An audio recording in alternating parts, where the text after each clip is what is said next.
guys, this is Wortoworto Mama. Thank you for watching our video. Thank you for being there for us. Please do not forget to share with your friends and press the notification button. Also follow us on Facebook on Wortoworto Mama page.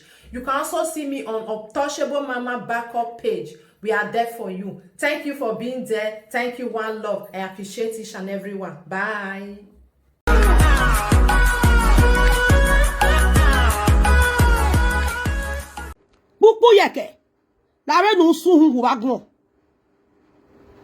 You say na come and I go kill you. That come and I dey buy you they go.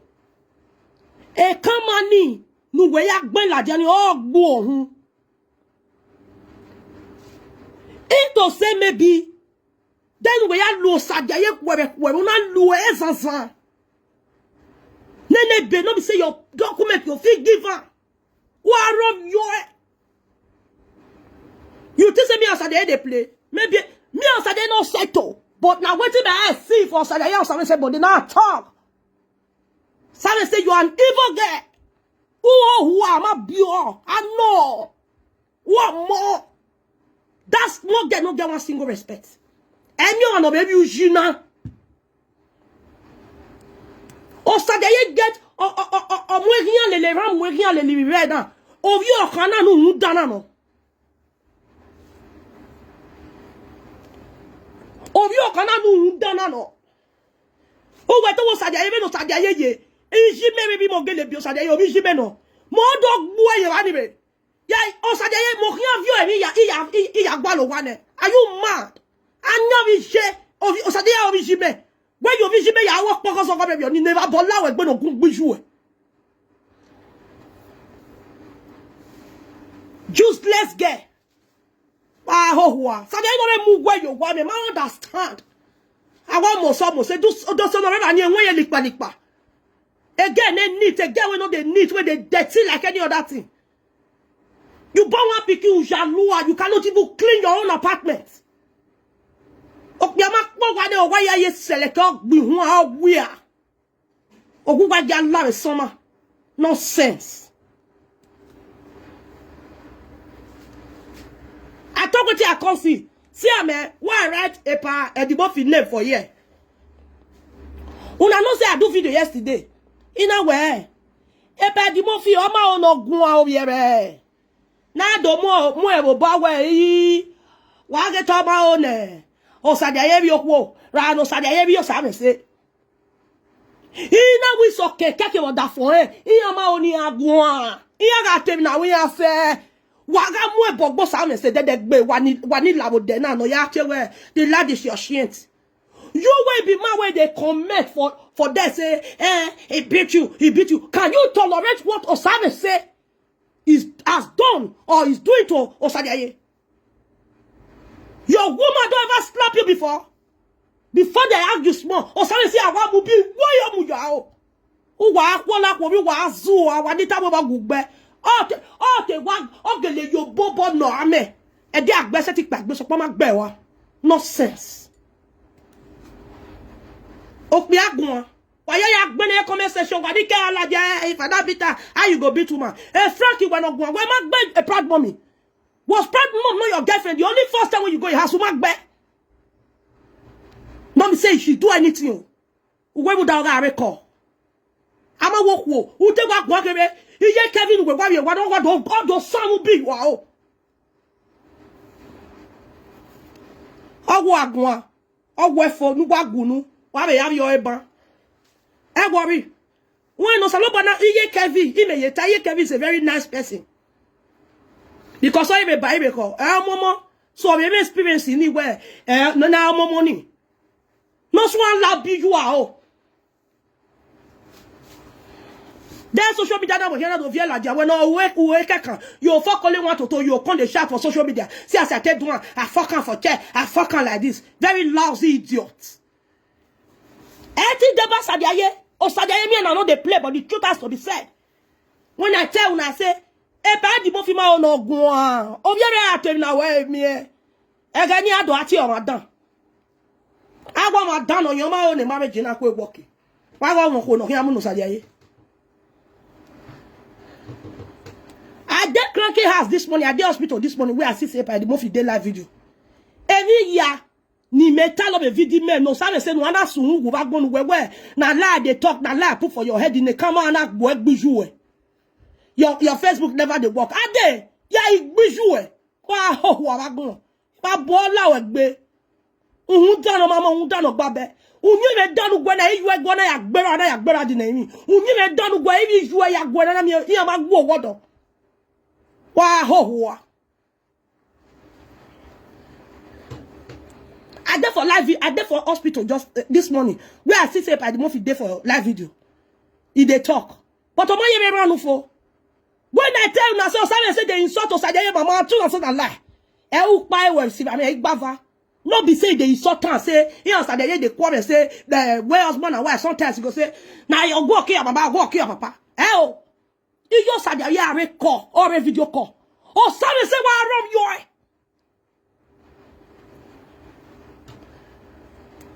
Other many ways you say they do me. You don't like the way they do that way. Eti deba when I'm here. No fear I may on madu aku ni madu set to our message we be set to my ba wa bi. But the truth has to be said.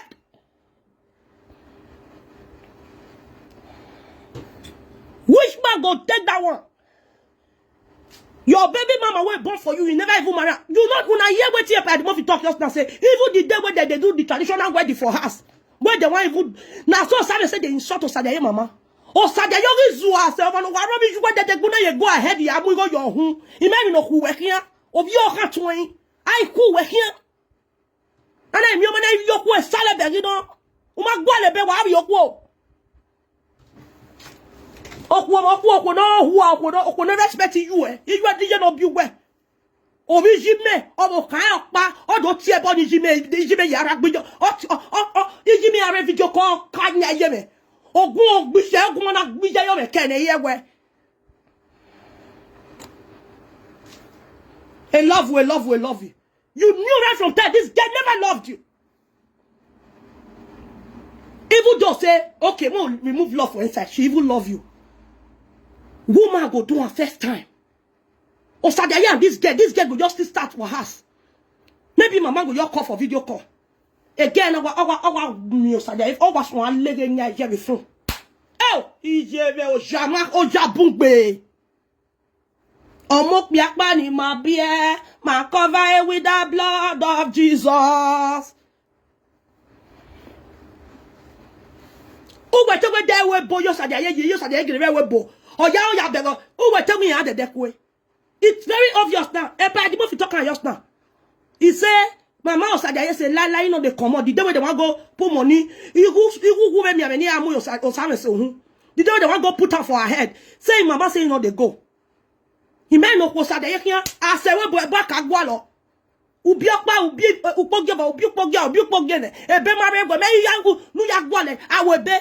I the get social media money, I the get Facebook money. O ma se ti gwa le ori okpa no re street. Nu we go kebe ne nu webe, nu lawa.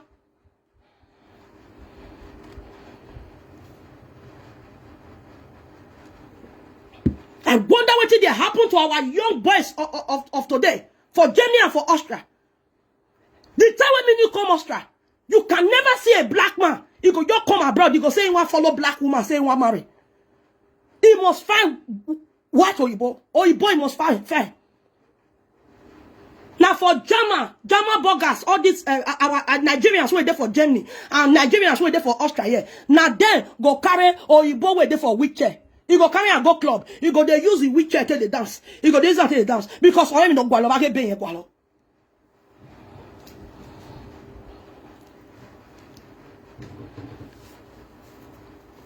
Oh gota.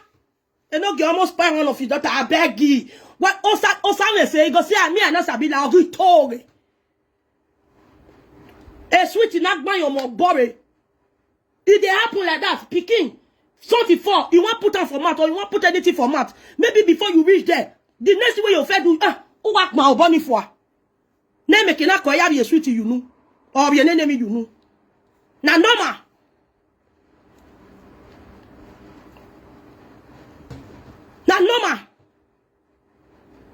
O ha jo pia gwo gwa. O ha jo pia nuwe biele na gwo emono ye kia biele gwa. Where you are cooking here no cooking here na. Oh vie. Ama so boy gba so gege.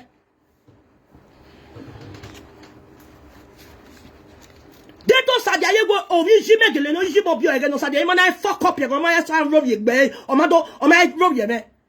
Me mo bugba ye gbe re. Ah obi jeme wa jo na wo agwa. Ah so wo go bagbon. Not be waiting they do for his house. You go insult him, mama, for him, mama. Ah, but we share we bug we share what rob you share. I be buy me go.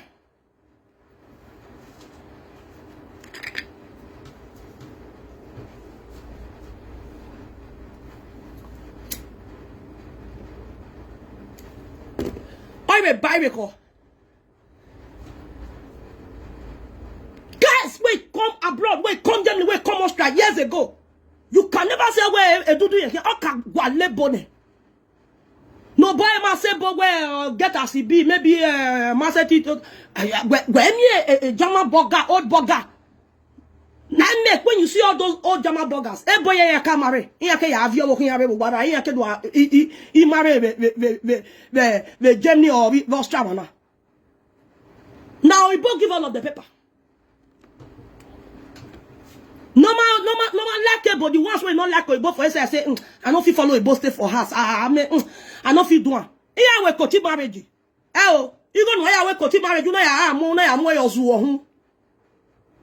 And then when you go your own side, you don't know you are a lining. Ah, side you are biosha.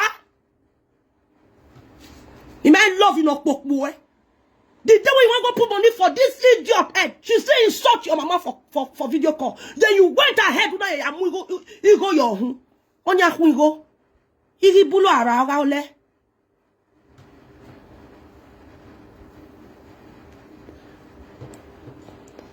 Sadaye. Inu poje. Nuna guma ibi okwo esale be gido. Maybe no kuekia. Dem nou ya moun ya vie. I hwen mi yak ba obo. Ora. Okwo no finye ou lene. Ebi yo toge. Ebi yo gbi hwen. Okwo no se ti ariye shobi ya. Ona ye 5 bossas ona yo ye kun. Egbo kwo nye ta lene gba ma bebi oni. You will be can you do that? Go to a shop, go get 5 bossas. 5 bossas, so whenever joy a corner like the shop, he beats the security. Can you imagine the concombility? Then you went ahead. Okwonora.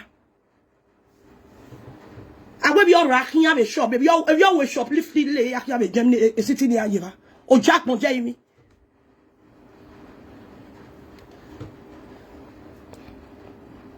This kind of woman, maybe you don't go thief. They go don't even catch her, reach her many times. You know, tough for us. Not done. No way. All record, a record you hear. No be better get document. If you get document, sample. May we see where the right kind of put. Like my own document, the right kind of. I don't get any bad record for my name for this country. Never. You think say easy to say you carry your document come and say the right kind of put none. You are free from crime with anything. I mean move if you wanna tickle it be na self at war. Is war. Ewe boy can do agbin. 2 bosses if you not do it give you. Oje kan di ye. Oje kadije, sabe se no ye kadije. Oh, sabe se no ye kadije, kanyago, sabe se du le kanyago vioveki. Inwe kanyago e hake kawe du vio. Oh, Jacques Mojemi, oh monoratora. Oh monojigwa egbe one. Oh kono ga toothpick nu we yazo la konye fo ko e ya bi e o bi yu wepo. Un ere idegbe e banji e deke yawo. Oh, ça ne note doué. Eh, kanyawe ha na gwa doué fi salo bo de ba. We mie tere. Eh, fada motie no yo we wu. Eh, kanyawo. Eh, kanyawo savese. Inigo be 20 eggs no bugwe packet nigo €1.64. Sadia ye sawe se una adu kanyago vio oye kanyago oye egi wa howa o keke na wako ya wa mu ebo gbo muda emi ni ayo nisia ho muda onisa o koko no he egi ni onisa ye hia etin today una ya du le vio no gbe no koko na gbogbo ho gbo bagbon oye egi oye kanyago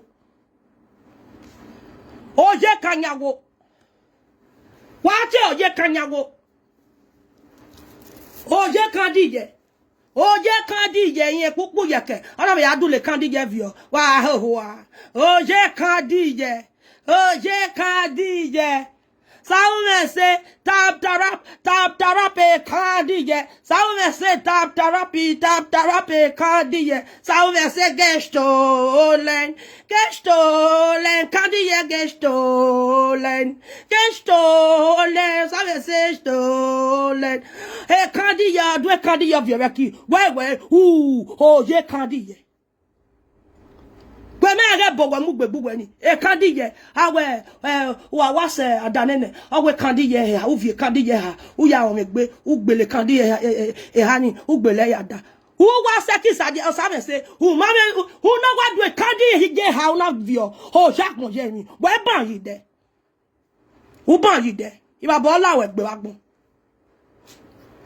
if you the lie when you laugh on my head e pa yi te da gbe e pa ma onogun e o saloboa Epe di mo fi no wa talk you da bi di emi e mo of fear o we di eranu o do gele we di gba we video ni gele wa ku nu yu egbe ofo edegbe yan ni me mi e gbugbo e ti be mi ami so wa ho ho abagbon e ti be mi ami so na we ne e ma be ho wa ya ne city no ya we mi e bo ya gbe few days mo gun yan e no ya we mi e ba wa ne city a tamu wa do ma to re ma wa na do kandi ye have your ya le isofigbon gbo e bagbon are we ni agbe are omo re webo e kandi ye ha na ya do vio no ya isofigbon nu se gbo e bagbon nu wu you se o ja gbon je mi oji ole oje bossas oje egi tifi ja koleko how are you she tifi ja koleko how are you she agwe bi juwe be ba kin avec no kin iki abo agwe bi o be ba kin agwo jegbe ni juwe jo ni agwo ma o ga ve mi eyan ma no kin mi o mo ra ye gbese o ke juwe ya do he o mu yuwo yegbe o do e figi mo mu yuwo yegbe e ya ga gbe ale le kin ba zuzuzu no wo wa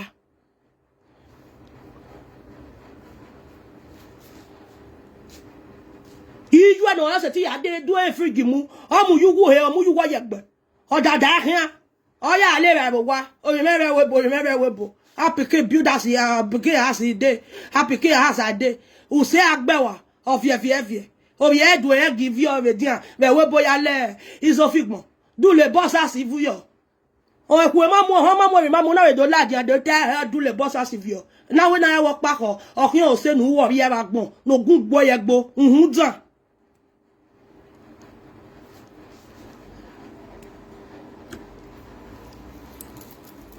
dan no babe. Now where we get go listen to the video where pa the Murphy do this morning. Why you damn e video net Murphy? Why you damn e o?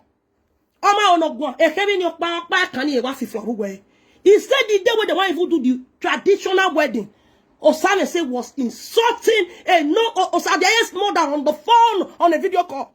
I want to ga lege nya on an review. Don't wa blame me. I don't know Sadiaye. He may be not working.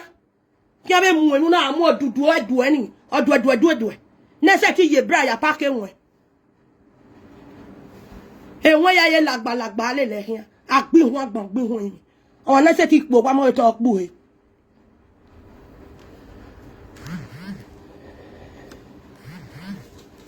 Sadaye na de leki my toto Sadaye na de leki ya toto ay like toto we wo gu like toto lo gbe ya we gbe ya bo ya like o wa ni agi amu we yi wa be sin ki ayo Sadaye be do agbo ma gbon be do agbo megbon Sadaye no we ya bo wa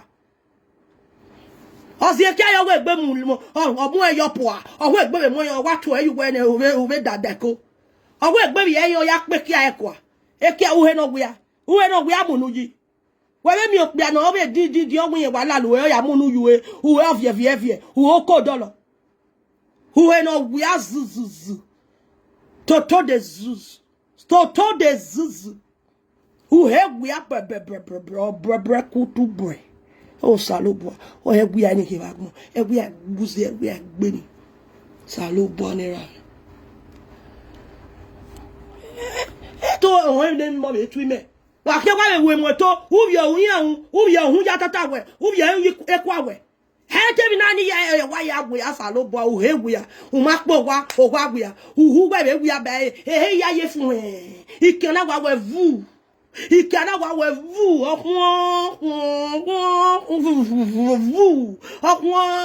uhegua o sa de ya ye po wa ikana wa ye ya da we bo ye si abi kena yo wa na ma hu he no gua no uhegua wo to vuvu ikana wa no emi no gua ya lele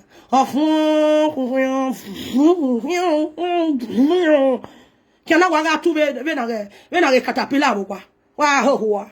If you laugh on my head, the dog any mood you are who soon go back no bell.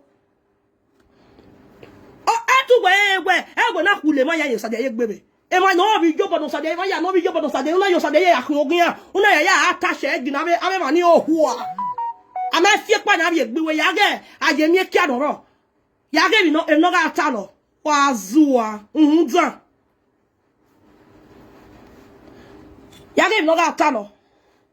Oibe ba ibe ko ai ti egbo se ne du agbon yen ne me ugbon ayo enu du arobi and we boss wa kin u bege enu me ru pon go this years wo gwa na ekotai e pa di mo fi was inside Isoke was inside Ijeki was inside maybe arugwe wa ho ladian wo ladian awa we wo gwa no ya awa metene ya so paina ke ina usalupo ona enye una oda no gwa hohu ana ogo pa enwe no ma ro pa ego ma so ma me no gwa je ni azenda ni abi ne eya go ma so ma ugwa ro yo ijo da fon ai re bible ko we ge ni o ma mu go ju ohun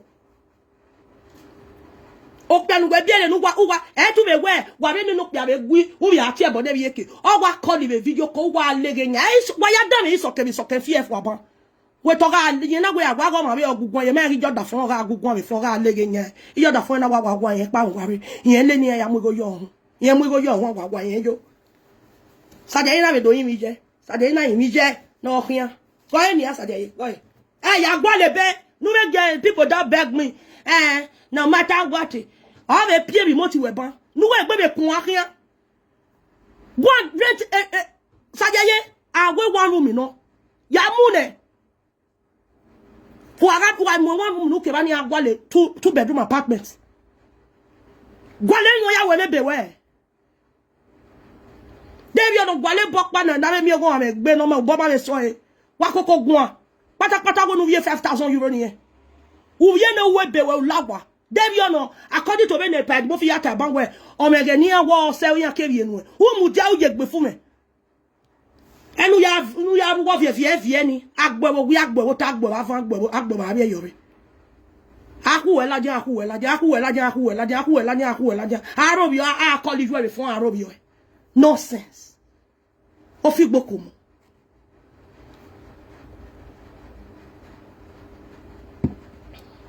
mewe e pa di mo fi kan sit o sadaye down tell him we sadaye kenu wie na again na no hobby yo again na respect o tabania egbo ba ti ere pupu ye kedun odo arobi o u da na respect na o ma ro pa o sadaye be di mo fi ka gu yo si e we ta do make settlement o wa fi ezo ge na obi o kan ni unza pa de ba sadaye iye ba ti ere pupu yeke iye dara iye wa ra ti be na hia a mi ke do wa azu wa ni pia di wa ta ni O saloba lu wa bi o ko no ye o sabe say no gbogbo awi agbiju wa bai. They don't sabe say Nigeria yo gbijo sadi aye de inu gba no yo gberi ladian. We all can even respect no na ropa. Omo no hu omo no ma enegbe. Omo no we kia ya no bo Italy fo. Sadi aye na do mo remi na to na mu yo wa. Na amu go ye remi na ti hu. Na ye kia zanzan he ya lega he ya ne. No ga friend the TV boys wo wa pa. Nonsense. TV boys for the same room. They rent one room together. Ona who here kugbe. They don't wake here yo la luhe. Emi o paro do ma wo boy. Oku no la luhe. We ma yege. Emi to mo mo. Buma we de liki toto.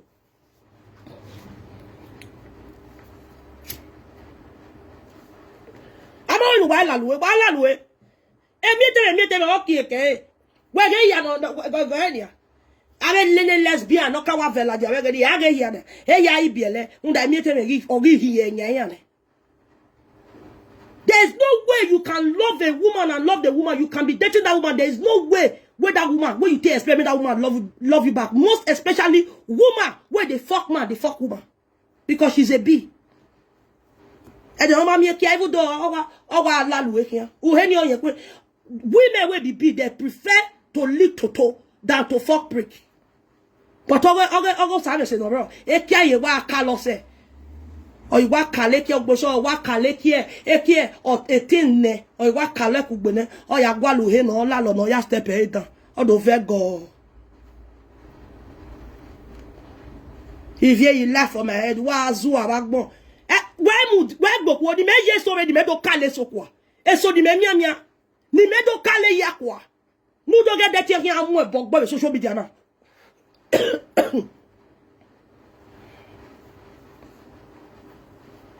Deti ya mu e bogbo social media na. Nu gwa ga du bi ami okwo na odo de ba we.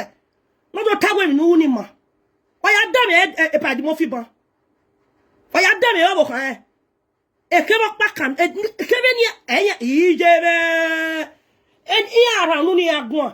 E social media na wa mi o sare so wa to ase yan na ara nu ni ate no sare se wo sadaye.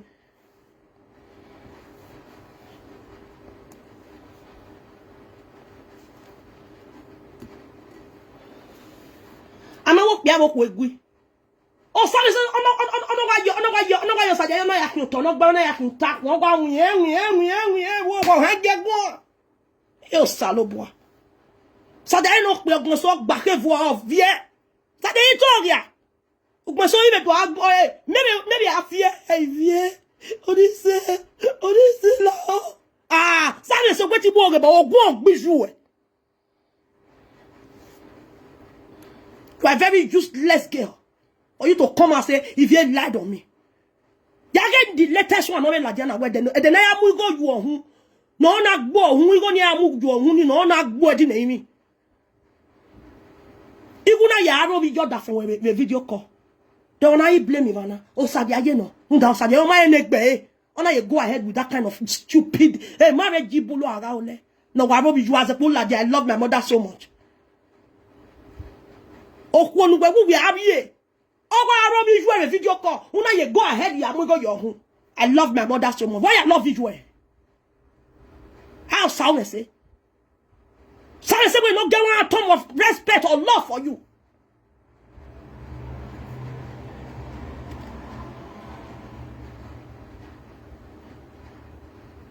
This thing where they talk, so people that are close to them, they knows what I'm saying.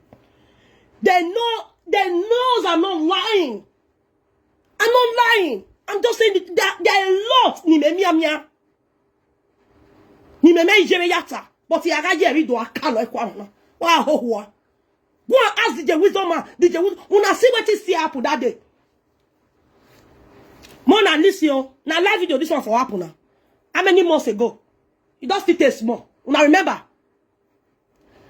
When DJ Wisdom man, another of their friend, that they come from outside. They say they go club. Where Osade say locked door, say me Osade they go back to where from come from. Even with his friends with him. DJ Wisdom man and another of their friend, they follow Osade, all of the guys that go in house. At least you'll still let those people go first before you and your husband will start to the quarrel. Oma Kiro!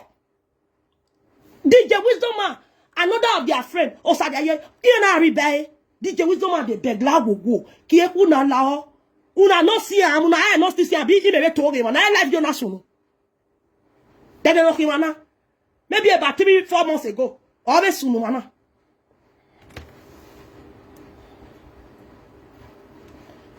Ivie is a good friend.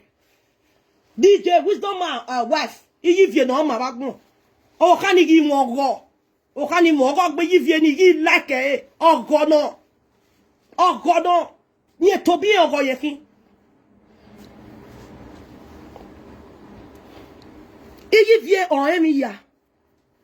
But o yere kin ala di anodo tawe ge mata gele no. Cause osio eno na. But Ivie knows everything. On emi ya ni tana. Igo o saune se o ma gbon. O wo na be lemu no ti o ma bi e ama wo gi o ma. O sa je ye o gni are no. Me lemu no sa je ye ri egbo ko be na.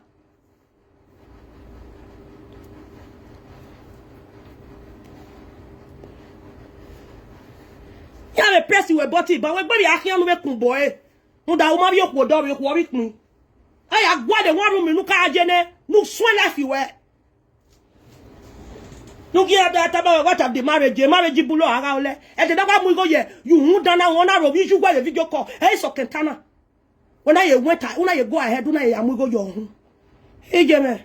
I do bomb me away, away, or Saloba away, or my normal who ya be done that go, man, we go your once I left no. On that okay, but where get my way.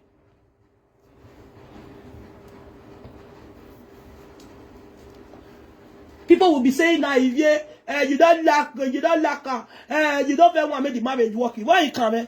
Me, I love the marriage. He may do by your dog, ya goes, or Sadia, where Sadia, then we are few boy, you know, one with boy, you know, of your cana, or na. Or than you make by it. Who move your own when they where you buy. Right, no respect you ever what? Right, no go on one man, you put your top of what? Who move your one I don't change any way. Who said he go among stop it? Who are going to stop it? No, I want to win nearby. The difference is not making her. We are go Yamufua. Well, you know where I tired when I wear her. Yeah, my refund you go no. Only you go now for when I could back on you, man. You go no, you go with him. You ban or I will be they cotido or no yawe or no gualori, the street man. A daughter was valuing why you are the western why you are. Are a boda go no make be. Me I your dance me. A boy me me go. I don't pay for you for casa. Ikwe jama ni boy jama si ni boy here. You found one put 5,000 euro for a hand. Of your bed won't lagwa. Or no mutia ye government come out me I have your bed. We be kwa here a vasa. Gia call you when you have vasi we. Uda ya my bata mukba. Ya my ojano of your kani janu e wo. Or you just janu for don't you janu je no bio. While I love my mother.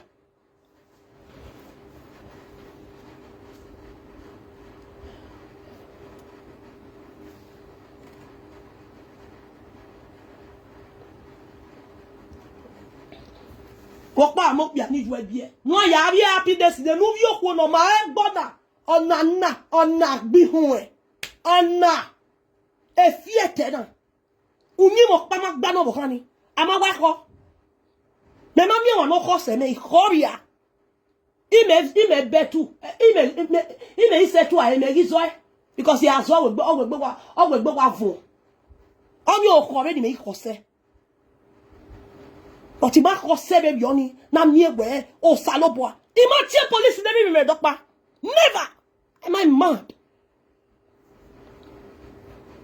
We are living together in the same house, but mama igara for more than a year.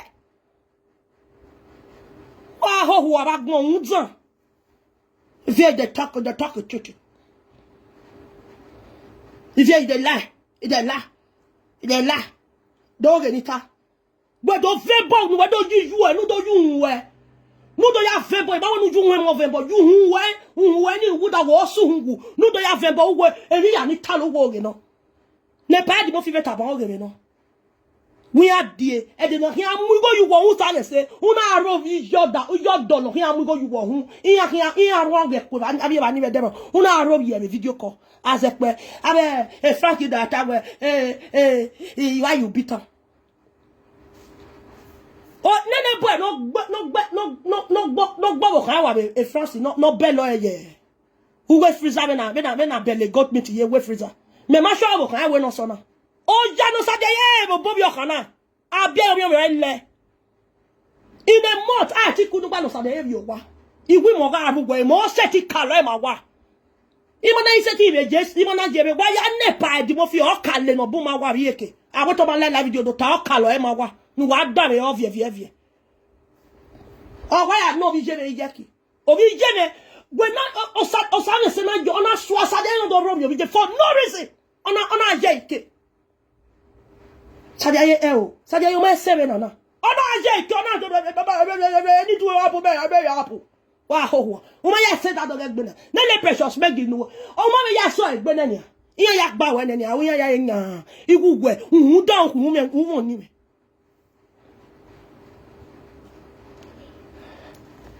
Oi me buy me ko.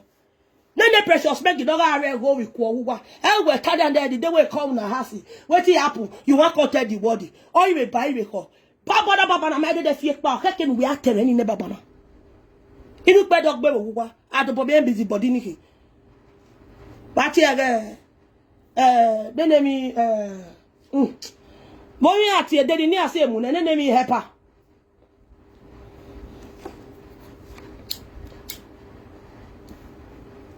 La wa gbe ni amule la jama.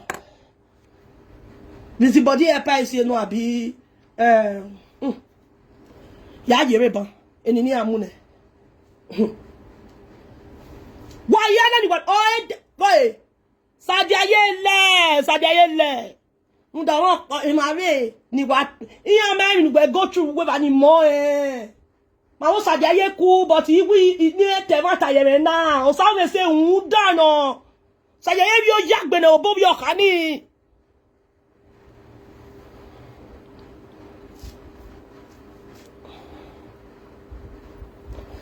mo bi costa for we se bo mi la high service helper. I don't be away high service helper.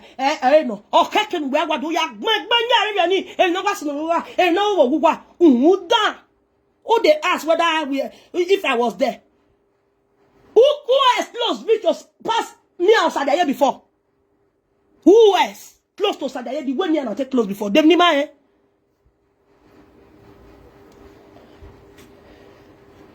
There was it got to a time anywhere. Sadia we show what we are doing now. Owa let the down. Owa mu bi owa mu you are. E dok by ware ma o Sadia wa go a video call. Yen that why we for settle yen la wo. He well, how much of by wada me salo boa. What we know you ga bi na ba so na. Ma o Sadia go a video call Sadia na mu ye ke dai. Ma na go a video call. Ona wa mu bi o baby for na wa mu ye ke ipo. Ogi mu bini yo Sadia ke mo na solo. O ge ta sa le se. E ga ni e Nora pa e ga no abi. E no na so. Passion bo garçon na so. E bi ogbin e ke de moje mo solo. Nu gwe we wo be ke de moje. Who will take money? Who will tell they will be happy with you treating their own father like that?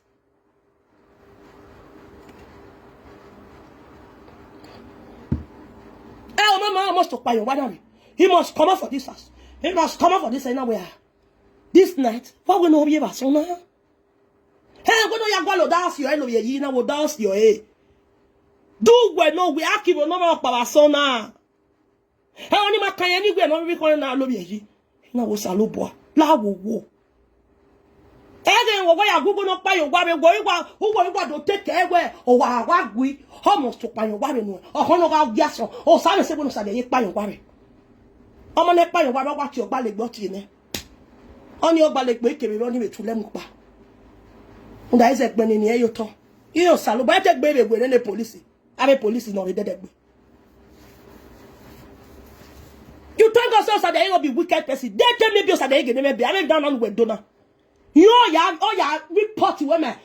You get time without you even knowing. Or I report women. You get time to fix a camera. You are one year old. Where talk me. Useless girl. If you lie on top of me, if they lie on me, how they lie when you lie on me. Sarah said, "Don't vent boy your dog. Tell you what be.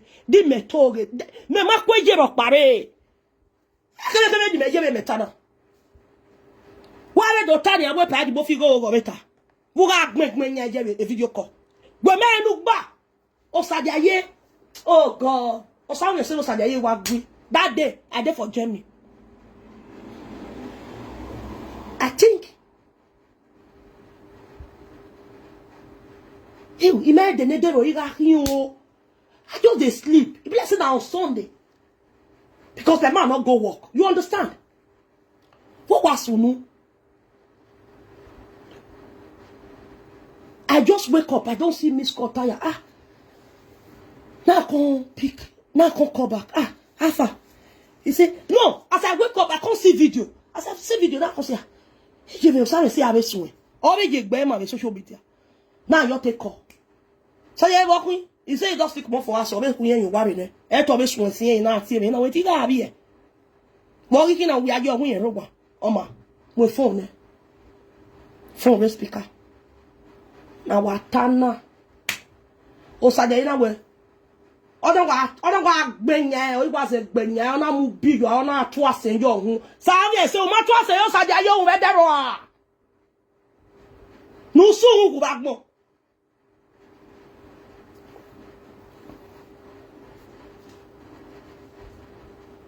o ma to asen yo do fe bo ona wa gbe yo sa we se o sa na ta ma we ogun ogbo a ogun ifu ogun agbe and yo sa dia ye ga re ko yo sa de ga re ko yo sa de na ta we mi me oni se sa we se mi me la gogo mu yo to oni se ogun ogbo ya gbo yi ye ina do tame we gbe na do tame I come tell my mind come tell say see what dey happen.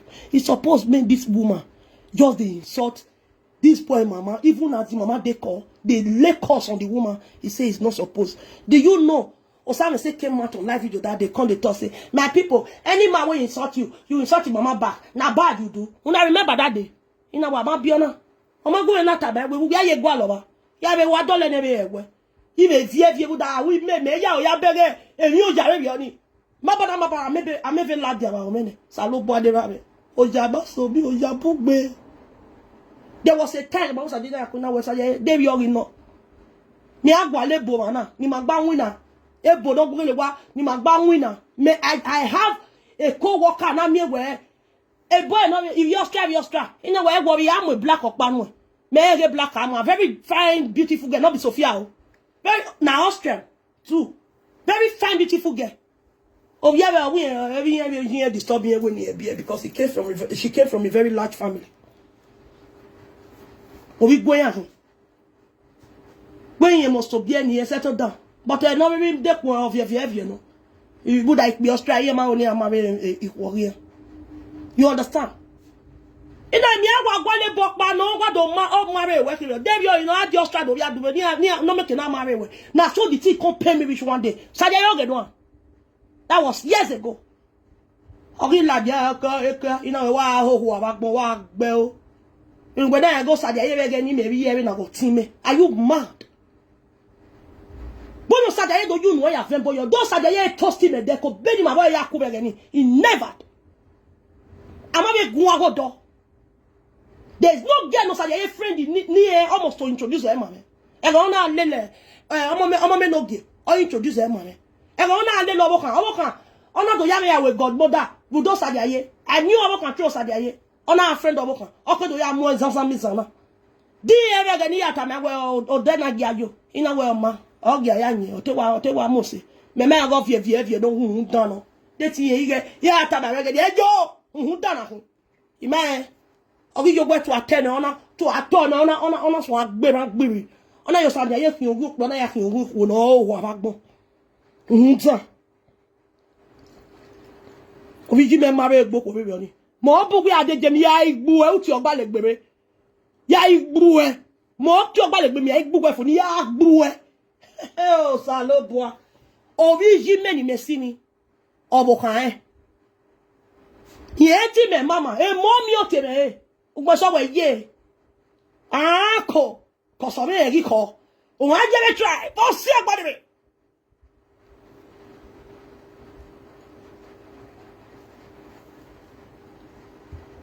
That way maybe in Nigeria.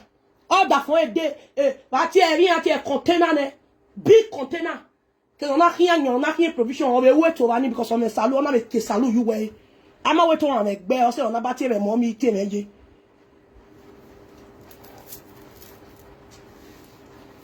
And then I'm here we of Ivie many may see me all white wedding on our way court, on our way traditional.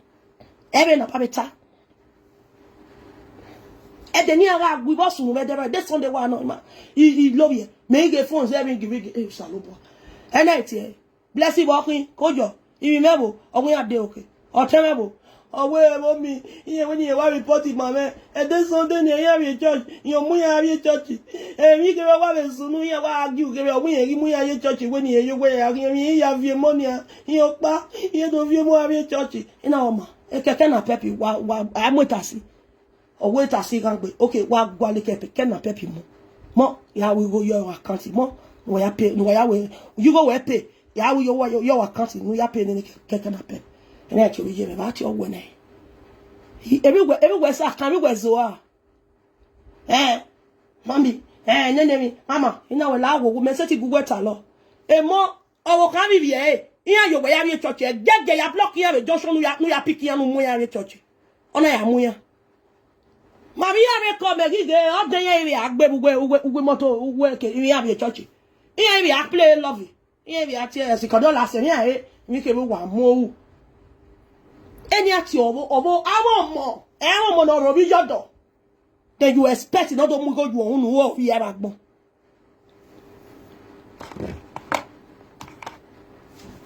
You expect not to hey. I really love her. I love her. You are ogun ogbe love. A loving when I rob you that from where. Eh, to rob you a year where what that from where I grew well, won't you are not by the walk well. You got that from our refugee go wild legend. You are born low, but I born no so. I went with that bed of the little bed had to be in there. Why we jen who bear back no? Am I stop by it, but go and look at what you said on social media. You were Asia or Vija Bashago. Where Vija Bashago in Nigeria, we're not Bashago, but my ben know who I have been who Pass who obi unsan. Unyi ni ju egwo. Iju no be ohua. Iyo sare se. Iyo sare so ibe Bible ko e ti we osade aye go ma gbon no. Yo say ba te Frankie, iyo sare se, ma se iyo osade aye. Okay no. DJ no hiawe ni iyo sare se wu ni. Baya geni we ati this husband and wife no be Germany ba geni na ahun. Me a boy wo wa bi o sare seta aga video yin you sare o ri won po okay do we no koke o we no ye do awo na fikpo wa o we no we aduzuzu o we ne kpuhe o ri akoko do ri o wa le we boda je wo do onyo erin no ku oba edede mu yunu ata ba sagba DJ no be no enegbe no here take be that also there you have from a love you egbe mi na ni we ni je to take na ni we ilewe igba we ki na kinu left wa bo una ye de you we why are we married imagine no pepe social media imagine no pepe with uya mu igba we ki o gbobo yo mu yo wa who you want pepe no robi jugbe e we ki pepe ma o ga tell what ani we amosu.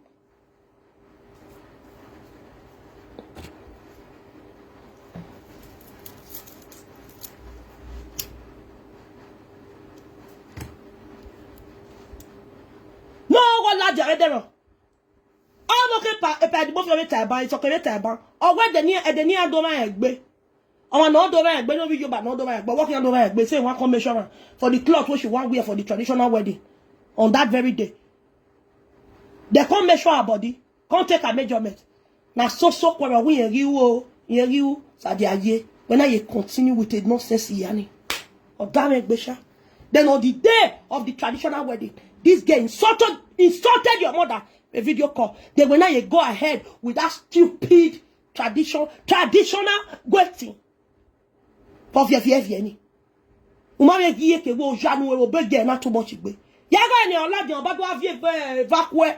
Ya we sadia yo. I wo sadia yo get me egbe wo sadia get etede. But for this matter, again na olu sadia ye gbe. Yo ya be. Finish o sadia ye. O sadia ye fi obogbe. Inu gba sadia ye fi emi. Ne do sa de gede gbi e awu ne nemi ni e hu dedegbe o sa de e fi ore mi e fi obo. I know now. I was there. I knew them. I know everything about them. O sa de ye no be person of you no bonafike. But I think why you know why you talo cause on ya why you have your gi e fi lo gbe popo ni e fi ogba ke oda as a posa de do agun na me we na joke. Ye say your nash, say your breast. That kind of husband and wife they quarrel. You can't hear say your husband say see your nash. See this your nash. Come on, they go and sit down and see big nash when they carry. You will not say the man don't use that tonto joke. As a woman, when you really get sense, if you really love that man, you go still turn out to joke. I can't see your head, see Percy, see your belly. You don't see your belly big. And then I don't like your rico. Oh, Evanio sabe si ana mo go se. Evanio na kwaso. Oni ugbo si je kwache you go ogun ogun. You sabe se ko ma so ni yo sa jaye ne be fun na tie bode. Yo sa jaye be ko. Wa so ogun ogbuju e. Ndan. If you allow you. Why you be boy? What the marriage go work? A marriage cannot work. Do you know why? Because Osame says it's an evil girl. Because if I get Fiji, she will continue with her nuisance. I said to stop here. I said to fear with you.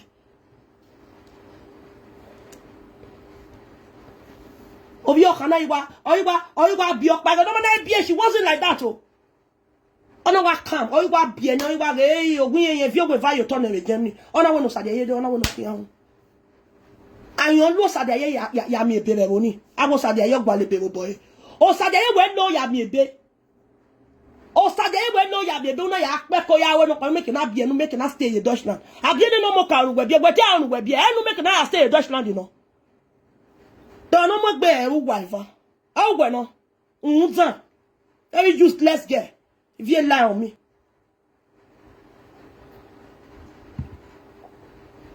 No no sadeye talk boy. Everybody be call.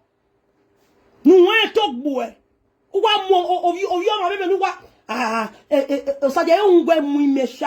fear not fear you. Tu mo say. No wa bi o janu den yo janu riba. Ebe etebe la en ladien. Ebo ma bi ebo.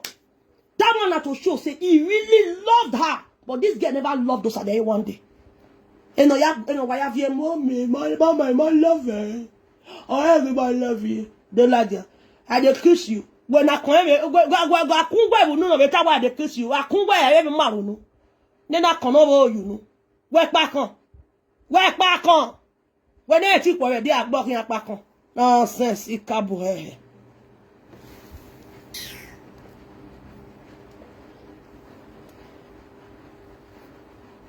There is no man that will stay with a woman that is dirty.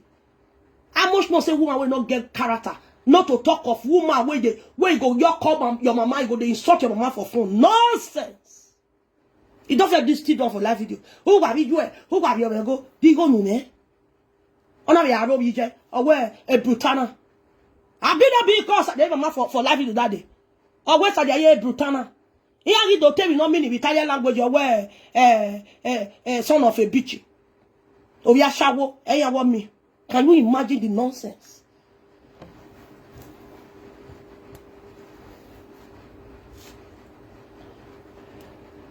Okone neat. Ele na yawu abufua. Okone tik pokon ya bibe. Okone tik dole ke na lewe yi. Okone wa ye tuze. Sabe say ya no be Salzburg. E clean aga ati me. Ya nere papa te poje. Oh women emeha we awa e toilet me we off you when we dey gbe ya clean azuo nyamo no magbe pa ya clean so te ana we wa get tori ame kun mi iwe maybe na sickness for me ni ya clean dey gbe imana clean ne you go be like say I no dey okay that day ebi oye ya magameti today obi gbo ya tian because me hope no gbin we abo e na te ehun egun ebere bo se gbo ni we ihun e la gogo obon abi odoni okono ma se ti po wa no ye okono no se ti po wa no ye bo wa ni mo yo kin apu e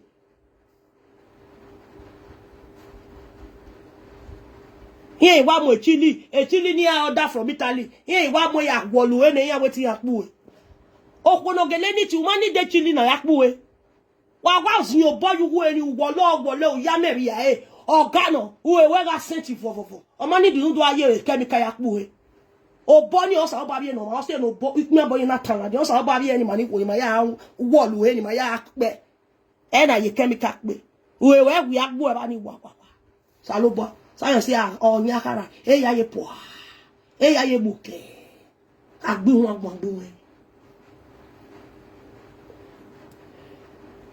ebe no igbin won se be no iro office ebu gwe si go na mi egwe uwe gbe kankan wo na ero ba kedo lawo he o ma e oku agbon ni ero ba na ya uwe o ikedo wi ore ki ado lawo we gbe o ma e ana emi egwe after so many years ana edo bere ere mi block we wu bi ana edo e se alobo me se ti ta lo ko mi agbugwe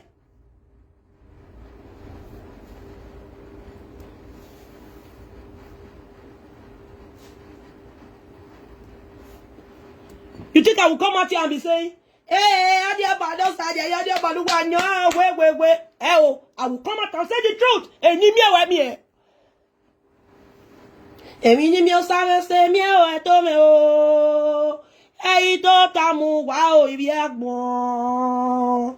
O salawo, no ga ge egbe me o. No go ya gbe mo igbo sare se budai mamo re ba o. Emi di mi o sare se mi eri bi agbon. Eyi to tamu wa o gele. O salawo, no ga ge egbe me o.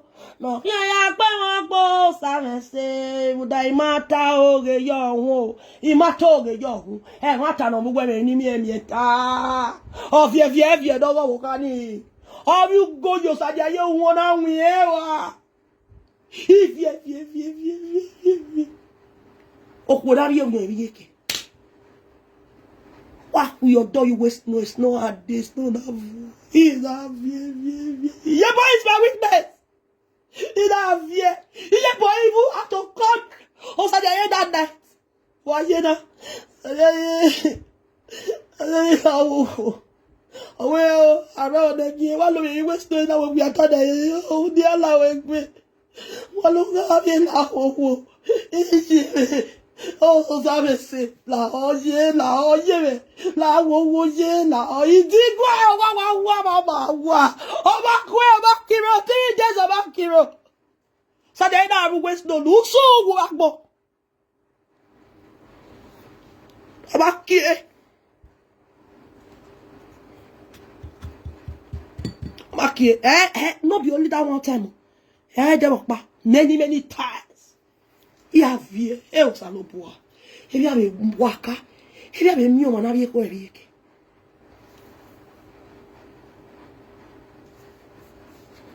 Why say you a dreamer? Priceless the dreamer. Hoy la jon do ata lore. Na we ma uge wa ya re video ne pa di mo fi wo we na o.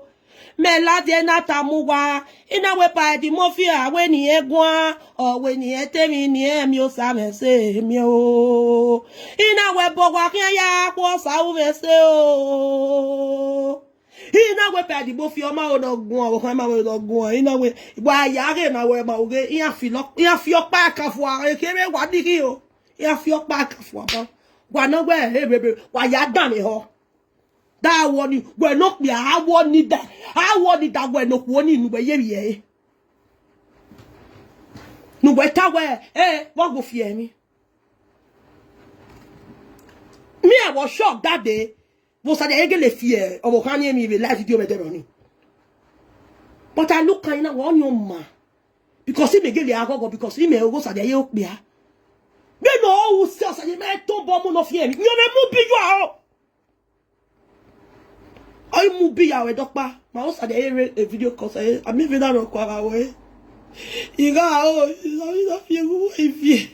So this is so I see every night when to he else salobo. Hey police, Papa, Mete police, all police, all police, salobo, never maybe have a waka.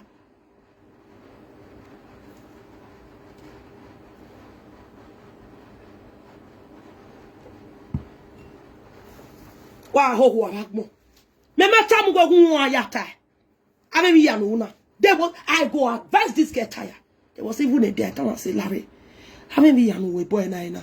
Forget it where on alcohol a wickedness in a him. A time will come you will regret all these things. How when mama beg you? Oh, you man love you now. Oh, you know what I'm saying.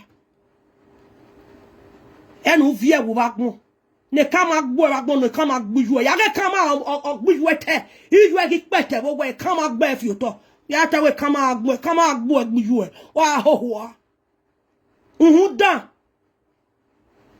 omo dan no bi jodo wa ti jodo be la e video call wa ro bi yo e ya ge ni so ta ba so ke gbe na o ko ma bi ogugbo ifun owe gi ni ya ge iyo sa je yo ga bi no sa me se wa gbengben ya bi o only a dinner here, I'm going to go home. Only now we hear you. Just as I ever hear me, ye lao. Away again, ye away. I'm a mammy, my ye. May you say, you say, I have vast every will love me. Oh, no. Oh, no. So, Dema, oh, I will love you. A love in your mammy, baby, where mammy, oh, ya, Eva. Walk moto. O sa de yo no. One no sa me say the no mo sa de la dan de ma hoy. O sa me say ni ma de worship machine. Sa de yo talk ya. There was a o sa me say o ki okpon. Ona kun mo sa de ye ibu we. Ona kun wi okpon o ga kokko o bi okpa. Ona fi mo sa de ye ibu we. Age atevata o. Owi toge. Oge ta. Doge ni ta. Sa we se no su hungu dan. Modo na de no do saye pa no do ta we. E di bo fi ogo tara o kan oge ya mu ba we. I go o ma sunu ma ro bi ijo do. We de no hian am go ju ohun. If we pa di bo fi e ta se we ogun ma oni egun wa ta we te de gbe te de mu. Emi na mi e wo bugbo e kere no. Ya tota. Ya ho ho awodo. Why be na mu? If you know the show never ba me wa ho ho. If you me ya nwan na me no jo university wa ho ho. E ba me yeta we adola wodo pa wa ho ho. We no bi o kan ya wodo magwa. O ma ti o wodo. Wo ho a. Ti e body yodo ti e body here. Yodo wa kanye adobo me wu emi dan. Wa kanya we be atom respect net won you where you da from when ahu wa kanya do go in Nigeria where is gboko ni dedegbe ona so dey wo ri o ona na o iwa so wa gbe wa kun bo eban ere ni ari je di ma career here we gbe do bi egbo ere ni do we wata wa I love my mama ye wa bi egbo ni ye bad balo we dey ari fiese ere ni do kun ori ju e lu bebe we ko pa nu ya gwalu mama gbon we ya mu ewan run oni ma we nu e ya mu iwe one rent one room nu mu o da me be we no ya gbe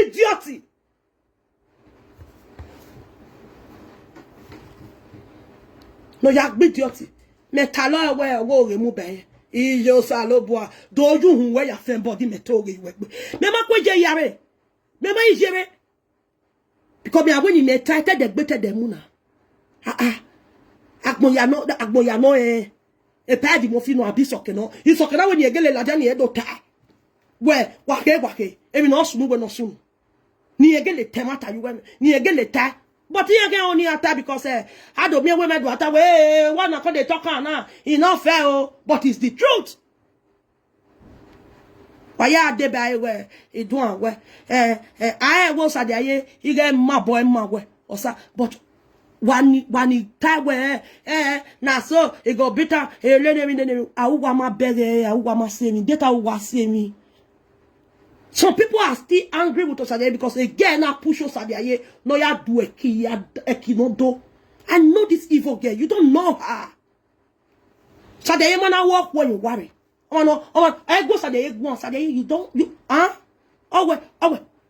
who we go no every Nora. Who we go no every Nora. Worry have you by every Nora. You salobo. Oviere now you oh why you have a black you have a no rebel near you guys sitting near you or your way you have for them.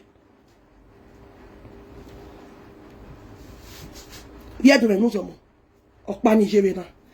Sadaye Damio ya told your Panigena, you watch Erina. We may tell the story. Who go no? Or Damio as on have to David talk about as all it did. You know, do I settle? Honestly. Oh, when lie, you. Some sisters are the must come for us. Hey, you don't do. I beg. He said lie. So I come for us. It was in the evening. So I knocked my worry. So the next day I go work. When I come back from work, Abi, no. After 2 days, I can't say maybe everything will just stay okay. I come call Sadaye. Sadaye Alpha. Where you there? He said no. Why? He said in there another city. He said the city where in there. Sadaye I told you now. He said the city where in there now about 3 hours away. I be whether 2 hours ago or so. The city far from them. Now say which person has the woman who were regional on my phone. No man at where Ivie, you don't remember me again on in a gig by mommy because she was following me. My boy, social media man, you know. Oh, you know, do I get by my man? Do 2 egg by do my sister. Do or wait, Sadaye. Or walk what I way, you know, where when I or where or see or walking here with no family friend or Riano. And I'm where. My phone now you speaker Sadaye. Or I'm more speaker. Ederoni. I know I really guard this woman for phone. In a way we were here. Wait, just have a senior. No way we are going to just Sadaye Jowa. No way no Sadaye no wa go where. If you are when you are to at the no we are no get Jowa. Oh wait, mama, I don't call her mo. I don't call her. I dey beg her. I even tell her say your husband there for my side though. A single mother ni making. Your husband or what's Osama say no wa fear. Osama say can time the woman or he time the girl or where just the friend that just dash you. Can you imagine? Only now waiting even more self. Me no ya go me ni yin yes. Na Sadaye or wait na mo po. Sadaye get her. Na Sadaye carry your bag. Or we walking. You know, what boy had the ticket, have you what? Or where now what for you? You know they go anywhere. I talk you on here. Yes, we do ya buy. Now it's a cold time. Now winter, snow the fall. Now say Sadaye no. You know good like this. Where? Oh that's your where they not in a way, or where or see or no. Or see or that's a family friend or you know when you where woman no you ya mo Sadaye. I know she not spoil for woman. But once I say you go still change down tomorrow. Mwekpo we. Sadaye we now Sadaye mwekpo. Sadaye na gele mwekpo ye do me nuzomo. Sadaye say ina we Sadaye we ke ni emwegbe ina we mami ati we back. Sadaye wa gele say a train station or day ticket on wa call me. On wa call me video call. Or where if you day ticket you know we no ticket but on your dog in la when we day ticket in na they get training where you training and remind the next whether 10 minutes na okay la we train e worry me I drop with we ban ya achi Osame say na call Osame say my very phone you know so na beg and one coffee beggar I could do for mama ka ugba so ti mama ugba so ti vie iwu you we me if I bought like you, but you are dear. Here why me by any machine. Here I am a car, and I will mark out. So nobody was a woman. La wo je. La.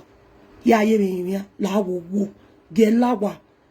When you feel among. Did la what I know. Or the ticket in there. In a way, you're a guy or down seeing a family friend or young guy, you know, okay. Or the ticket in there. He went on to also wapa. La wo. Came out now again as I did not team phone now. And I'm so they were in Dobby Chasso. You make me go or mark you in as a day back.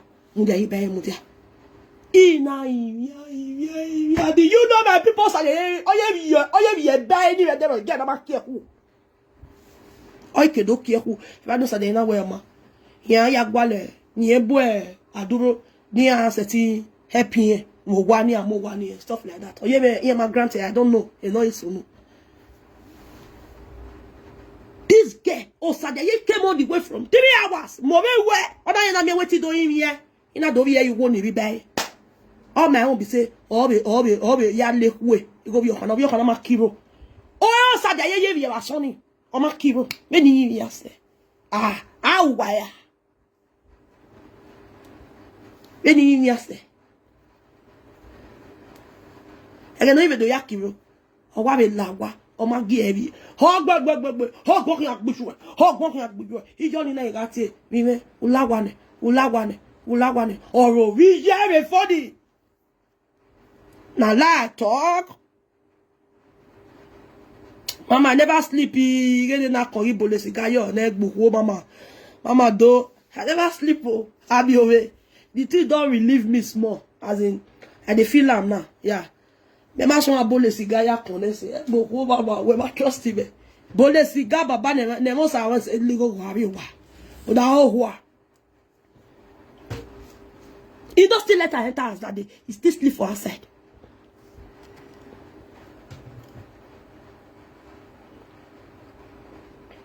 I don't even do ya la wa be de. O ma ye be get oh gbo. Normally, okpiate mo okpia agbon wo save so kawa mo save say I wa fun ogwa save say don't vebo inu gbanu we si ra me to ase yo sade ayo hu wo ma to ase yo hu ne inu gba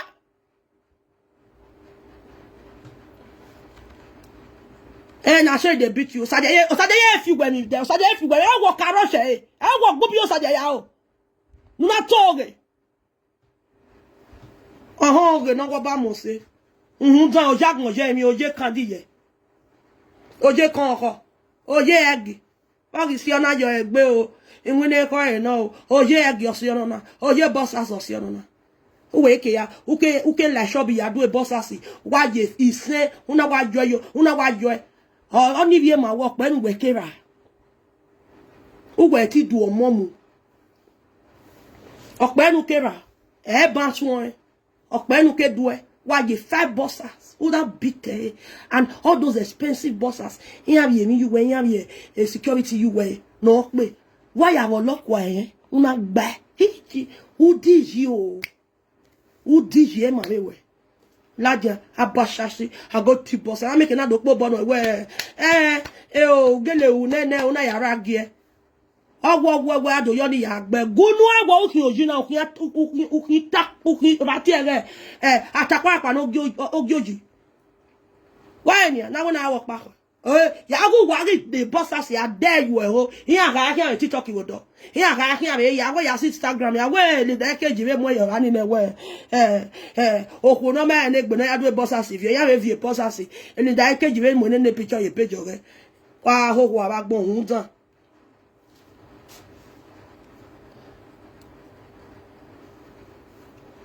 Osadeye ma my way, but Osadeye was very loyal to this girl. When they say, all those ones they talk, they said, no, na mat use after the ghetto. Osadeye ma yaye woku at all. I can swear that. But now talk yaye okbiafifie Osadeye ma yaye woku. I know am now.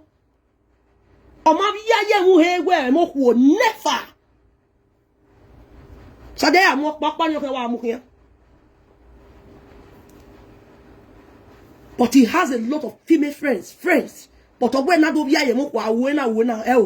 I can't say that with all my might. He goes at the Maria. So the year after you still the shop a goosey the shop. Now Marty the is at the day na lie. So the Maria milk baby on you na zoo. Wa rovi ya he tak when ya he to no baby. You sa the year here. Mu guba this wa. Dan.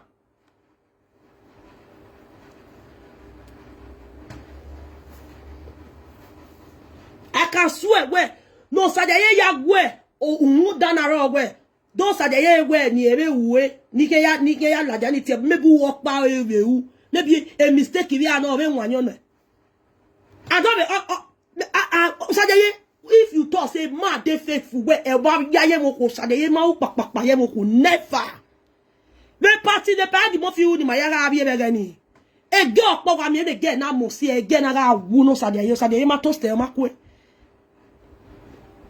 Sade ma to si na sade hi aga ni ti obije na de gbe obije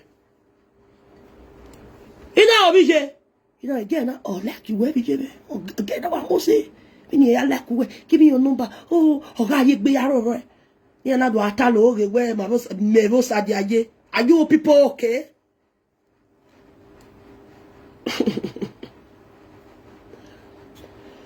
Ona yegbe ya golo sadiaye. Okwe ki me bere ge ni be de wa pi ko ge do no sadiaye. O sadiaye ma o ma for yo. Sadiaye ma bi aye wo ko one bit. O wa gbe wo do be do bi e la je ba sagba. Oyo yo wa. Ekwe mu gwa wo pe na yo wa we bi na. Wa ho wa ba gun un tan. Ekwe mu gwa wo pe na yo wa we bi na. Akon ewia ogbe na kon ewia we bia na uwu we wia we no shawo we no ye o keri amene ugba shawo be kanu ugbe ba ti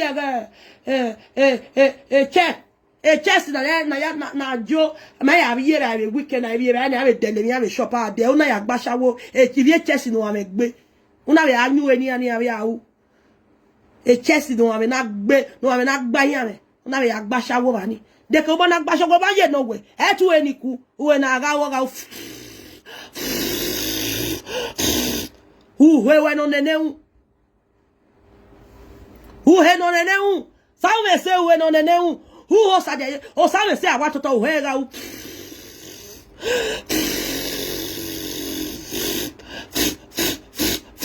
he ga give bi Uhega hoga give be atiere o buko no mu je we hoga uhega bi fo uhega igbuya sabe se atota ku we uyo bogwiwe uya gwa le mask no amugwiwe iwe uhegwe abububu ogwu ya zezeze ogwu ya zuzuzu ogwu ya apupu no eno ye duani ebi ogwa ye ekwe Sabe se ne kwa me TV dezi. O wa ti mu epolo ni epolo pijama yo ni. Enwe ya ka lagba. O sa lo bo ani ba. Le na hu e wa go sa de gbe so na we ya deji. E labu na. Alubu labana. Alubu alaba. Alubu alaba. Lu bi bi na we ya mu. Eki akpano me eki awon akpano me ade yo we the whole of Europe of your kani awe sheshe get father si e ya we do ata we precious begi sheshe get father si we precious begi akweso we be sheshe get father si na ho e kere no ugmo so we eva kan drag the award we no sheshe get father si no who we have here no ho we o ka kere Uwe pura, uwe pra. Uwe nozebo. Aye TikTok no ya robi jouer. Ya igbi jouer. Ya izgin van yu akpi koni. Igele do kanya yu do tale mi ya ni jouer ou. Wa ho wa ba un tan. If you lie on me, which lie on you? Because say pa di mo fi no wan jo open mouth, no wan talk. Who da we ma no go. Obi na when you go ete de gbe you live video. E mi no mi we mi. We na mo ni me, we no ho. We no unza, we no giase. We ti sabe se. Unza. Nonsense. Ba ore mo. E mo nu ba ore u ihwe. Ahwe mo aka. Sabe se we do tell what to do with mo ye school. Na do bo ya kwa yan ye school. Okay, I take care of my children, How can a children have dirty environment? Do you think that those children will be healthy? Do you know what environment? Environment in the more live you're clean, all neat. Do you know a bacteria? Who walk man who where you wasting ya fe who do vie valave no ko ina hu no ni kia dele yine who do vie valave am we do pe who ya vie ba no mo we me age bacteria no we they no get we no sadia ye no sile no report ile le voto we no sadia ye report ile le kia voto sadia ye aga report mo report o no we ye yo gba bai da sadia ye o kwa ni age mala. Sadia no they do anything. Sadia no cleaner. Or is that work so ejo edede yo ogwa ye work we pe den so gia. O yo oga pe. But so we are to Sadia video call. Any must to agwa bo. You see that when I akpo almost to agwa bo. A brush na akpo almost to agwa bo. Oh, here te bo here. Oh, here on television. Oh, here now. Odo lawo. Odo isheve. O ta de yo akwo gwani. Uwe ohua. I will best longi. I just bested this for my children. Work by making of yes, sister. You bested cloth, you bested shiny shoe, shiny, you bested for your children. But the children when they wear the cloth, when you they bested online for credit, the children where they live not clean. If you rely on my head. Wazua. Then I be the daughter way. I gonna. Yeah, my me also no you book wo no ya win. Yeah, make it na e book wo me nu je. Oko no gbu hu oko no hu oko na mu ni me. Oko no look. I talk wo ha ju ope agun aba iti ope aba. Na yo Sadia yo na ya hin apiko. Sadia yo no te vie po na ya hin apiko. Adesuwo gwa. Agbi hu besteli o igba besteli na feta anya no biye me wa to e promise me feti o ma ye gun me agi ma do gun na me ke be so no me ya wa to ta go me do promise me no biye me gun me but ya call bo me Nigeria ni report we me wa chi ogwo na i me ike promise me o bi gun me o ma bi gun me promise me wa promise me we bi gun me I go more. You watch your mommy in Nigeria. You report it where man. I'll go there. I know bolo for. Hey, you give me mommy, come on me lie. Come on me back one lie. Come on me, red boy. Come on me.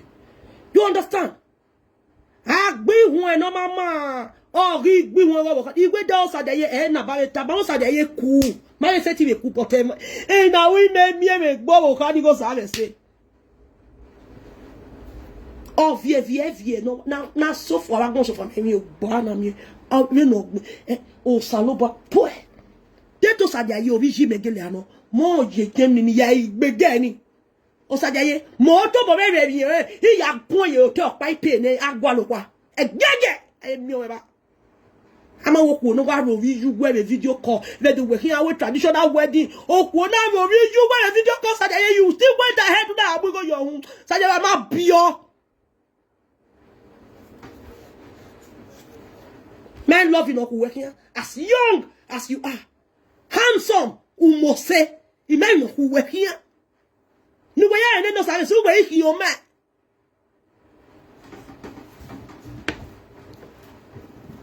Nonsense. Oh, he be Sadia, oh, you want to see that way. Oh, you cannot talk it. You know they do anything. You know they clean. Okay, no. O Sadia, why we are doing no more. O Sadia, Bokman. O Sadia, O Sadia, no see about 20 right there.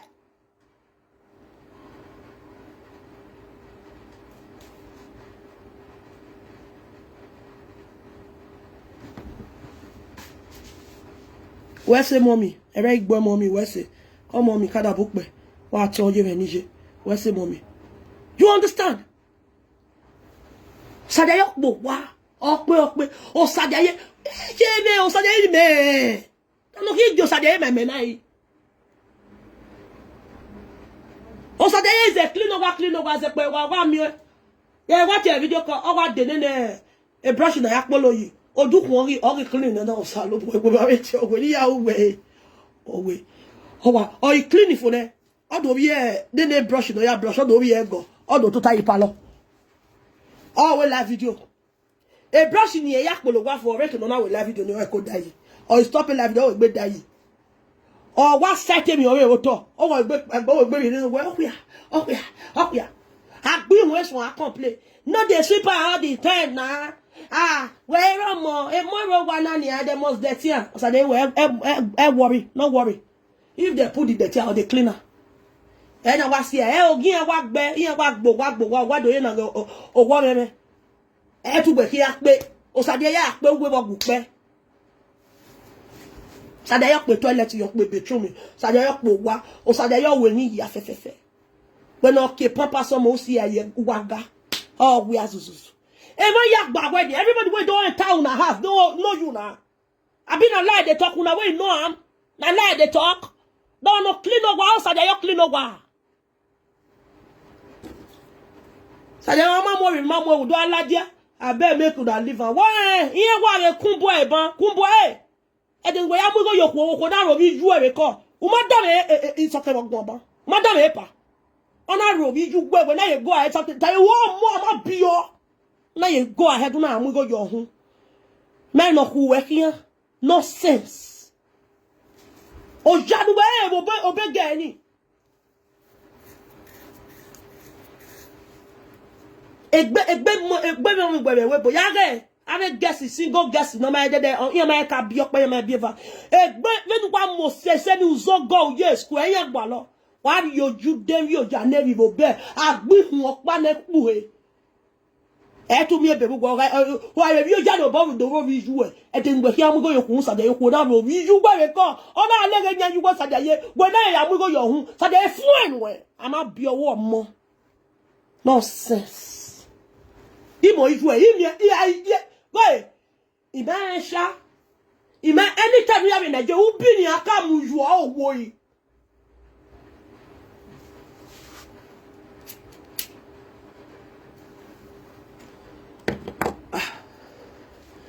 Not you well working well. If you're only for how the other one, if we are over me no more.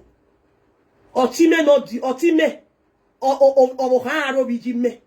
Or go, yeah, what la moto. Since a dog you are, yeah, what la moto, you put your key, one be your work, by I wish you were never say, yeah, better, where are over me? Yeah, wish you were.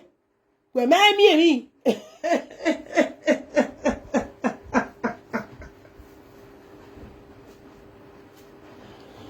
Iye me gani agbono ga imi ya what ye hello ye afa awe iwa ro da wi bebe dian awon yen ro da ni mesin ja e dia igbe ye me aiti baba aji stiwe ye ude okay wa ni sha iyi me le ajo mama na se na we are mi jibe we tan obi me we are ogi mo bi jibe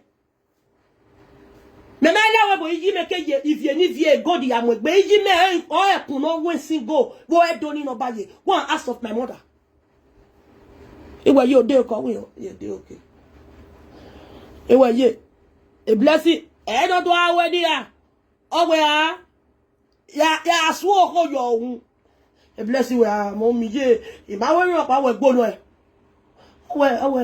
iwe ye ni e ti me wa no tana we da wa ya hin o we e o wa gun negbotari uzo ya so ko yo hun and the blessing ya ni no vo oti me bi enekere oti me ni me sin mi bi o bi do ya be kin iye me je I family egbe kakabo ya gbo ko yo won wi je to boy ma eme uzo o tani hin we no uzo wa gun come get la phone na me ti me later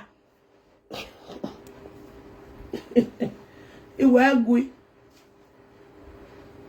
I do Oh, me me. A blessing God will control na. Ye na go o mo wo pa when we ye ni me bie whenever wa. Oye na go mo ko ni me bie. Owe ko be no ovi o teme ya be blessing. Wetin ye do after we mo wo pa yen mo wo fa yen. We give me no kwa go ba we bury. We give me no kwa we bury permission. Yeah, na give you blessing. Blessing. He we ye me wa me only way. He dey come. Hello, yeah, o tell me. Who get your baba dey we je we fe ko fa gbe. Ati ogwa lai. Owo ogun gbo ifa. Me ya gboge. Ah, ko wo si egbo ni we.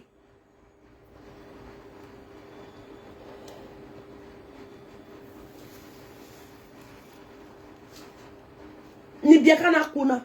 Ovio vije me ni mesimi no wa audio ovie no di oni we brother even no ni anwa phone. Ovio kan yo e da nwa de bele ni e da khian. I will baby you no.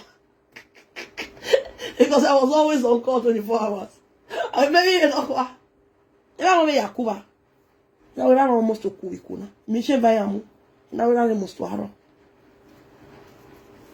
Awe baby you no wa be wa ge iye mo bobo e iye me mo wo me wa ge iye na wa ma bi iye me go efun unyanga bi e ki iye me go bi sun ene no to re na iye we mo to re ora mo to re me wa ge iye me na we okia e ke no bi e because o kwa ya fun awe bury dede iye me na we ni e ku ni e mu me wa ge we e crash iye me we we are crazy. You ever? You just be you are crazy. Oh, get it. Oh, we are going to your Magbama who's war. Your Magbama, what was an away it case. You just be your case. Blessing. Oh, what we crazy. You are case. You just go wherever. You don't go where. Only say, yes, sir. Well, oh, yeah, I talk about the case. Oh, we are case. He walk yesterday because he made the woman. Yeah, we walk yesterday because they know each other. They were like now what where because of you do anything. And I ask give what we TC. He not TC every year, ever no be here. He no be here kishi. Eyo kishi also.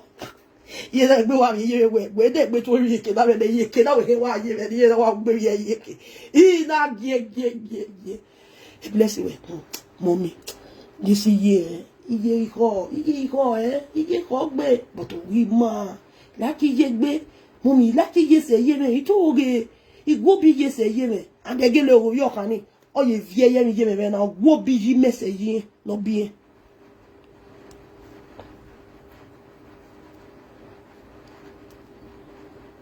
on wa ro vi ju gwe de whether you go ahead na you do not there social media wa mo ya o de on na ro vi ju gwe de ro ni na ya bon mama no be only one that first time he try am o kawo ene you know we wa o ka ila jodo atoge na like that time na be say now you wa toge evi ya fe do wa ni talo na ke no sa de eta o e mata no pa ma ila nwe e mata ya ho nu wa bi yo no wi o kan o ta we no ra e we no finie e vi o to a mi mata pa o no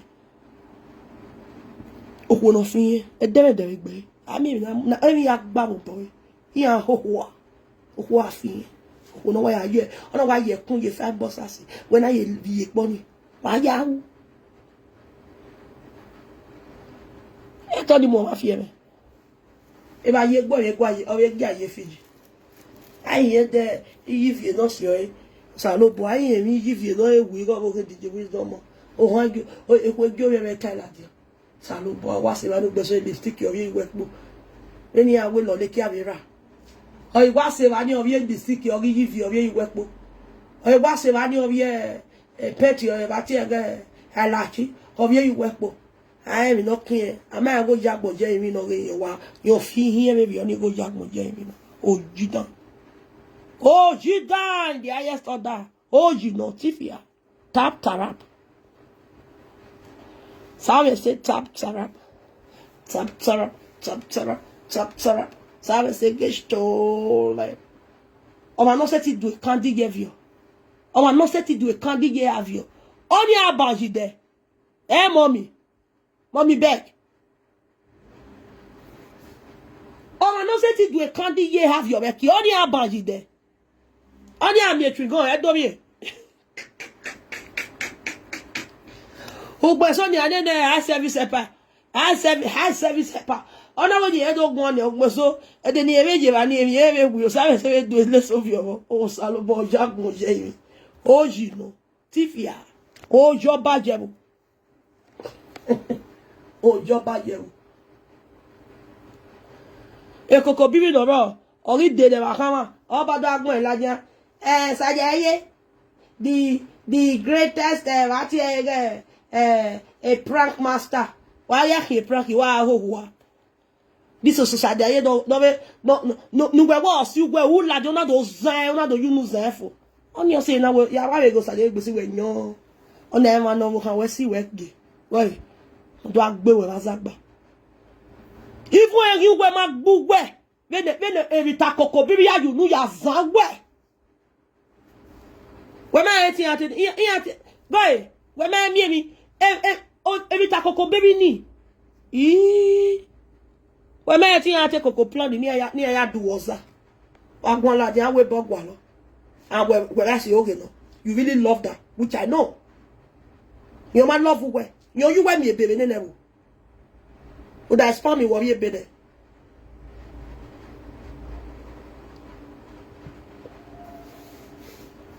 ama wa ami opi am friend o I no can have no can we no ama of fi bokum man no worry boys in my wa me again na wa la we bo wa so bo me black e bo abi wa bi ye bo we ya me be u de okay wa hin afie be u gbo so se fe okay say 3 years we me be ne we me be no okay say ti e bo kan ta we no I can't live with this anymore it's like no it's not working e tu we agogo